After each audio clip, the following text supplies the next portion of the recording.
PKR news आवाज युवकांचा. जसं की मागच्या भागात आपण बघितलं होतं की सांगळे साहेब औद्योगिक जे सातपूरच्या इथं जे कार्यालय आहे तिथं उपोषणाला बसलेले आहेत. तर आपण एक चॅनलच्या माध्यमातून बघितलं की हे खरोखर काय प्रकरण आहे हे जाणून घेण्यासाठी आपण आज सिन्नरच्या माळेगावच्या इथं आपण आलेलो आहेत. जसं की आपण मागच्या भागात बघितलं होतं, आपण 4 मुद्द्यावरती बोलणार होतो. दरी, पाईपलाईन, झाडं आणि घरांचं बांधकाम हे 4 मुद्दे त्यांनी तिथे घेतले होते आणि आपण ते पडताळण्यासाठी आपण आज इथं आलेलो आहेत. आणि चॅनलच्या माध्यमातून आपल्याला असं दिसतंय हे जवळजवळ 150 ते 200 एकरच्या आसपासचं सगळं जमीन घोटाळा आहे. आणि या जमीन घोटाळ्यामध्ये जे पैसे खाल्लेले आहेत आमच्या पाहण्यातून चॅनलच्या माध्यमातून हे नक्की एक खरं दिसतंय की जे उपोषणाला बसलेले आहेत आणि त्यांच्याकडे जे पुरावे आहेत ते खरं आहे. त्याच्यापैकी पहिला पुरावा म्हणजे मी तुम्हाला एक दरी दाखवतो.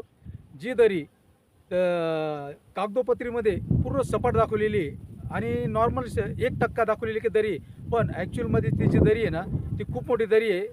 आणि त्या दरीचा भाग जवळजवळ आहे ना 30 ते 40% आहे ना या जमिनीमध्ये वापरलेला आहे, पण कागदोपत्री तो सपाट दाखवलेला आहे. मी तुम्हाला चॅनलच्या माध्यमातून तुम्हाला एक दरी दाखवतो. ही दरी बघा, हे बघा, इथून सुरुवात होते ही दरी अशी.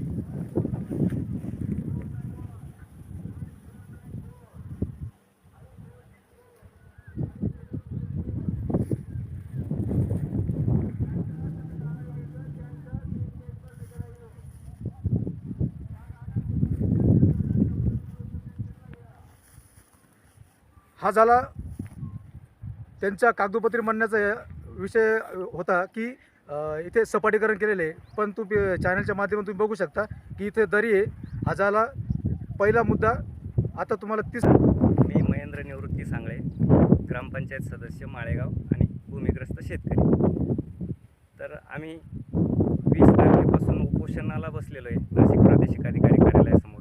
आणि आमची तक्रार अशी आहे की हेतुपूर्वक शासकीय अधिकारी, औद्योगिक महामंडळाचे अधिकारी आणि संबंधित जमीन मालक, मालपानी उद्योग समूह, माजी महसूल मंत्री बाळासाहेब थोरात, तहसीलदार सुनील सौंदाने, बाळासाहेब देशमाने आणि तत्कालीन प्रादेशिक अधिकारी रामदास खेडकर या सर्वांच्या गटांमध्ये 30-40% जास्त दरीचा भाग आहे. तो दरीचा भाग हेतुपूर्वक सर्व शासकीय अधिकाऱ्यांनी, संबंधित अधिकाऱ्यांनी कागदोपत्री तो वरिष्ठ कार्यालयापासून लपवून ठेवलेला आहे. आणि या सर्व दरीच्या भागाचं, या निरुपयोगी भागाचं सगळ्या मोबदला रकमा यांनी काढून घेतलेल्या आहे आणि औद्योगिक महामंडळाची फार मोठी आर्थिक लूट केलेली. तर हे दरीचा भाग जर तुम्ही बघा किती खोल दरी आहे, येथे कोणताच उद्योग उभा राहू शकत नाही. या दरीच्या भागामध्ये एकही उद्योजक गुंतवणूक करू शकत नाही, इथं उद्योग उभा करू शकत नाही. मग हा निरुपयोगी भाग फार मोठं आर्थिक नुकसान केलेलं आहे. मग या सर्व गोष्टींचे आमच्याकडे पुरावे आहेत. जरी कागदोपत्री त्यांनी ते दाखवलेलं असेल, परंतु आम्ही आमच्या तक्रारी ज्या केल्या सर्व पुराव्यानिशी केलेल्या आहे. सर्व गोष्टींचे आमच्याकडे पुरावे आहेत. त्यानंतर या संबंधितांच्या शेतामध्ये पाईपलाईन नसताना पाईपलाईन दाखवलेले आहे, बोरवेल नसताना बोरवेल दाखवलेले, घरं नसताना घरं दाखवले, बांधकामांचं चुकीचं मूल्यांकन केलेले.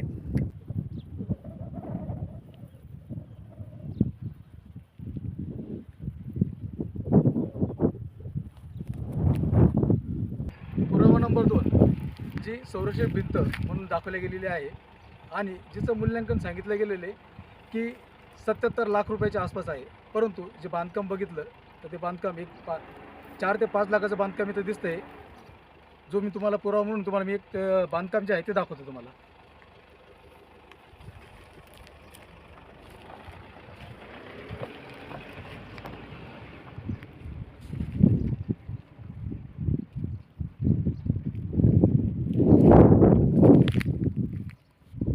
PKR news Ganesh Kamkar. गट नंबर 143/2 यात मूल्यांकन अहवाल तयार करणाऱ्या अधिकाऱ्यांनी संरक्षक भिंत म्हणून जवळजवळ 76,88,369 रुपये इतकं मूल्यांकन या बांधकामाचं दाखवलेलं आहे. आणि प्रत्यक्ष जागेवर बघितलं असता हे फक्त बनाव तयार केलेलं आहे, कच्ची भिंत तयार करून, आणि त्याचं मूल्यांकन कित्येक पट, शेकडो पट अधिक मूल्यांकन त्याचं दाखवलेलं आहे.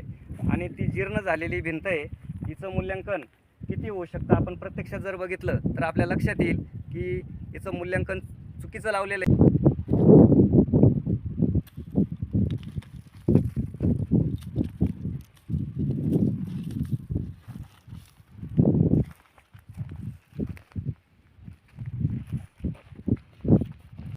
नंबर 135 या गटामध्ये जवळजवळ 448 आंब्याची झाडं दाखवली गेली होती. त्याच्यानंतर एक बोरवेल दाखवलेली होती. ही बोरवेलची परिस्थिती आहे. बरं, ही बोरवेल चालवण्यासाठी इथं एकतर वीज लागेल. इथं वीजची सोय कुठेच नाही आहे. आणि जे 448 झाडं दाखवलेली आहेत आंब्याची, त्या झाडांपैकी एकही झाड या गटामध्ये नाही आहे. हा पूर्व नंबर 3. आणि इथे घरही नाही, एकही घर नाही आहे. आता ती त्यावेळेस जी झाडं लावलेली असतील तर त्या झाडापैकी 448 पैकी आपण असं म्हणूया 100 झाडं खराब झाली, 150 झाडं खराब झाली. कुठलं तरी एक झाड तरी इथं दिसायला पाहिलं होतं, परंतु इथे झाडंही नाही, घरही नाही. नंबर 135 मध्ये आहोत. या गटामध्ये म्हणजे हा गट साई इन्फ्रा इंडस्ट्रीज तर्फे गणेश मालपेकर, प्रसाद गणेश मालपेकर यांच्या नावाने खरेदी केलेला आहे. तत्कालीन प्रादेशिक अधिकारी रामदास खेडकर यांनी ही जमीन खरेदी केलेली आहे. तर या गटामध्ये बोरवेल फक्त 1 फूट पाईप रोवून आणि बोरवेलचा बनाव तयार केला. त्यानंतर या गटामध्ये घर दाखवण्यात आलेलं आहे. एकही घर प्रत्यक्षात नाही, कुठलं शेड नाही आहे. त्यानंतर या गटात आंब्याची 448 झाडं मूल्यांकन अहवालात नमूद करण्यात आली, परंतु एकही झाड इथं अस्तित्वात नाही आहे. प्रत्यक्षात फक्त बाबळीचे झाडं उगलेले दिसतील. मग ही किती मोठ्या प्रकारची आर्थिक लूट आहे आणि औद्योगिक महामंडळाची आणि शासनाची फार मोठी आर्थिक लूट आहे आणि त्यांची फसवणूक आहे. तर या फसवणुकीच्या विरोधात आम्ही आमचं आंदोलन चालू केलेलं आहे. तर शासनाने याची दखल घ्यावी आणि संबंधित हे सर्व करणारे अधिकारी, त्या अधिकाऱ्यांवर देखील गुन्हे दाखल करण्यात. आता आपण उभे आहोत गट नंबर 137/1 यामध्ये. या गटाचे मूळ मालक आम्हीच आहोत, कब्जेदार देखील आम्हीच आहोत आणि मालकी हक्काबाबत अनेक न्यायालयीन वाद प्रलंबित आहेत. हा गट देखील तहसीलदार सुनील सौंदाने यांनी त्यांची दुसरी पत्नी मीना अशोक बोडके उर्फ मिनल सुनील सौंदाने यांच्या नावे बेनामी हस्तांतरित केलेला आहे. तर या गटामध्ये निम्म्यापेक्षा जास्त दरीचा भाग असल्यामुळं तत्कालीन मुख्य कार्यकारी अधिकारी पी अलबनगन साहेबांनी प्रत्यक्ष स्थळ पाहणी करून ही जमीन भूसंपादनातून निरुपयोगी असल्याने आणि औद्योगिक क्षेत्राच्या एका कडेला असल्याने वगळण्याचे निर्देश दिले होते. त्यानुसार दिनांक 10/2/2021 रोजी प्रादेशिक अधिकारी नाशिक यांनी ही जमीन वगळण्याबाबतचा प्रस्ताव देखील वरिष्ठ कार्यालयाला सादर केलेला आहे. परंतु विशिष्ट लोकांना आर्थिक फायदा मिळवून देण्यासाठी शासकीय अधिकारी आणि औद्योगिक महामंडळाचे अधिकारी यांनी संगनमताने औद्योगिक महामंडळाचं हे नुकसान केलेलं आहे, हे तुम्हाला स्पष्ट दिसतं.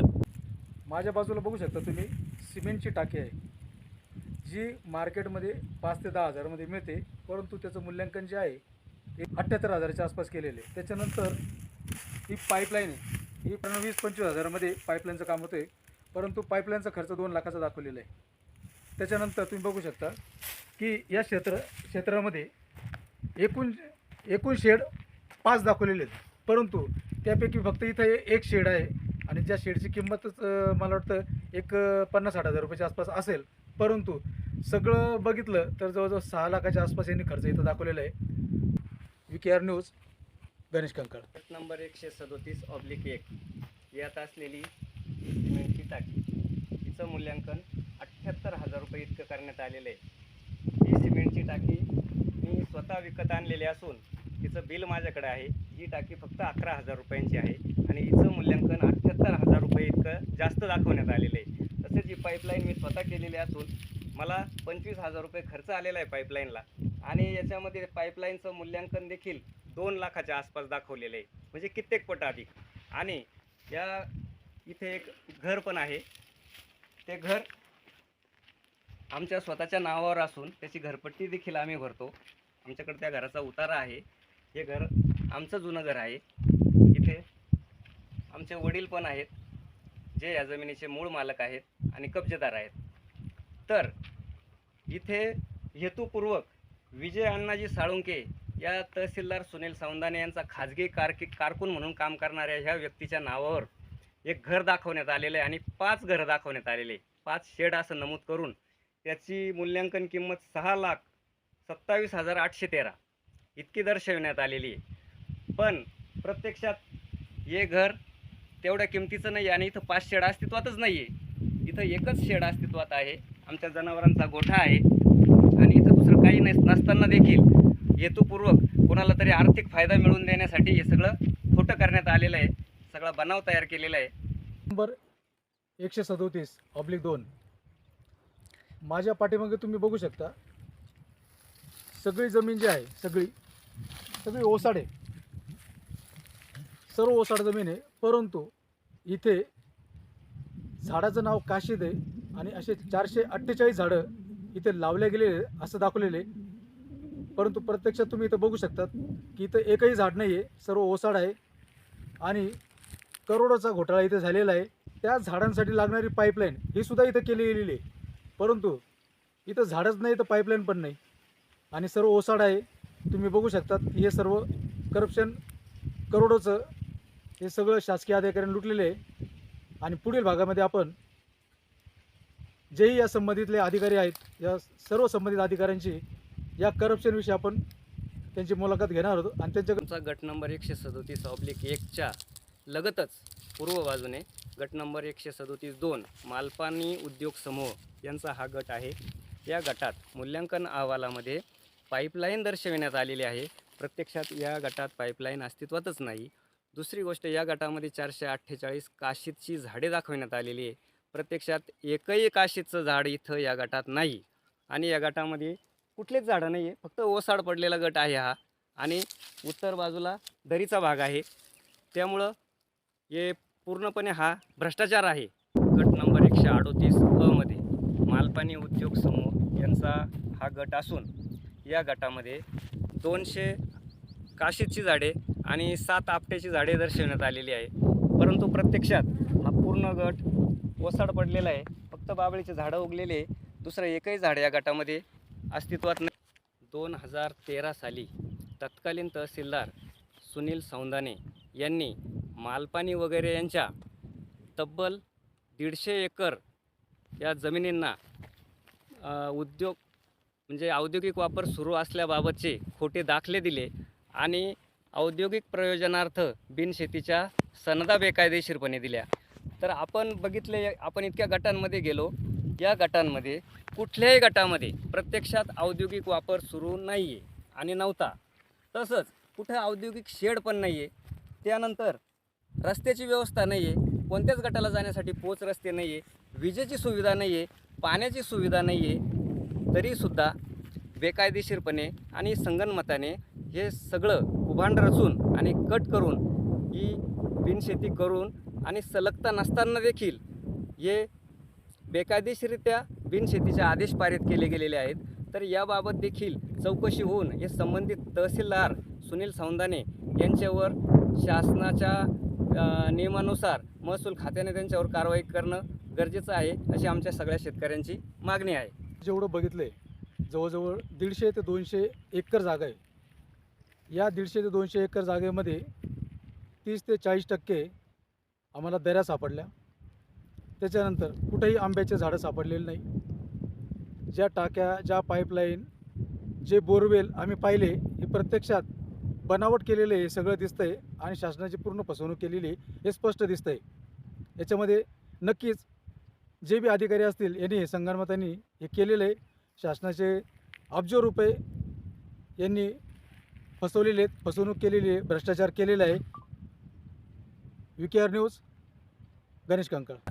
या भूसंपादन टप्पा क्रमांक 1 मधील या महाघोटाळ्यास सर्वाधिक जबाबदार असलेले तत्कालीन सिन्नर तहसीलदार सुनील सौंदाने यांना 2पेक्षा अधिक म्हणजे 4 अपत्ये असून तसेच यांच्या 4 विभागीय खाते चौकशा देखील प्रलंबित आहे. ते एकूण 4 वेळा भ्रष्टाचाराच्या आरोपात निलंबित देखील झालेले आहे. तरीसुद्धा महसूल खातं यांच्यावर एवढं मेहरबान का आहे?